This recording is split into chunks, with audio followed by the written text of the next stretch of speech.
how to not be angry. Now, why is anger bad? Well, in the extreme, being angry makes you do something stupid that could land you in prison or even get you killed. And on the other end of the spectrum, it makes you an unpleasant person to be around. And it's almost never a useful emotion, right? There are useful emotions. I guess you could argue at sometimes it's good to be righteously angry, but even then I would argue it's not the most useful emotion to have even in that moment.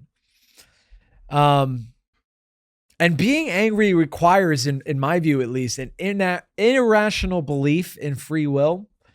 Now, if you haven't read Determined by Robert Sapolsky, you're gonna have to read it. It's gonna change your life. It's gonna make you realize that in a way, no one is responsible for their actions in the way that, a hurricane isn't responsible for being a hurricane, right?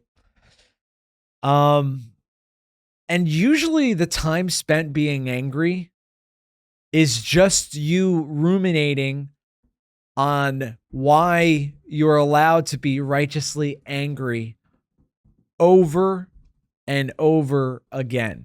If you really, this is like, I know I've been talking about life hacks and it's like cringe or whatever, but it's my most useful life hack is how to keep yourself from continuously talking to yourself. Now, if you're thinking positive, that's good. And I mean, you could argue it's narcissistic, but if you're like, life is good, I'm a fucking baller, I'm a G, that's great. We love that. But if you're constantly thinking about the times you were wrong and who wronged you and how could they and blah, blah, blah, it's not great, right?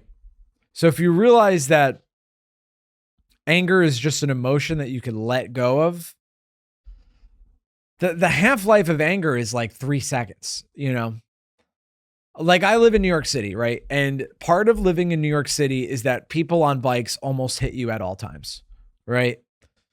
Now, when I'm almost hit, that moment and 2 seconds after that moment, I'm righteously indignant. But after that, dude, it just is what it is. I don't know what that person's life experience and genetics are, but he is less careful navigating his physical space than I am. And it is what it is. He's probably going to get hit by a car someday. Now that's not, that part feels good, but you shouldn't think about your enemies being hit by cars, even if they're trying to secede from the Union. Bringing it back full circle.